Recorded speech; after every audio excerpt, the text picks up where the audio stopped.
انما اموالکم واولادکم فتنہ. اب وہ مال کا معاملہ آیا. جان لو تمہارا مال اور تمہاری اولاد تمہارے لیے فتنہ ہے. فتنہ کسے کہتے ہیں؟ فتنہ کہتے ہیں کسوٹی، جس پر کہ رگڑ کر دیکھتے ہیں کہ یہ سونا جو ہے ٹھیک ہے یا کوئی جعلی ہے. فتنہ کسوٹی کو کہتے ہیں.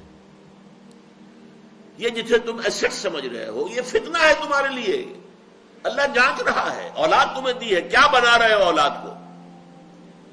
ان کی تربیت کیسے کر رہے ہو؟ اللہ کے بندے بنا کر اٹھا رہے ہو یا تعلیم تو دلوا رہے ہو ایسے اسکولوں میں جہاں 10,000 روپے فیس دینی پڑ رہی ہے، لیکن ان کی دینی تعلیم و تربیت کا کوئی خیال نہیں. کیا بنا رہے ہو اولاد کو؟ فیل ہو گئے تم. اچھا، یہاں مال کے ساتھ اولاد کو جمع کیا. اولاد دونوں میں مشترک ہو گئی.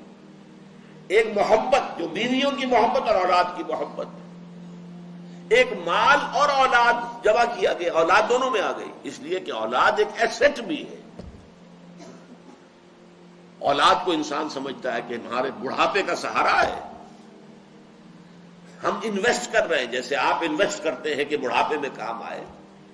آپ اولاد میں انویسٹ کرتے ہیں اپنے آپ کو تاکہ بڑھاپے میں وہ آپ کا سہارا بنے.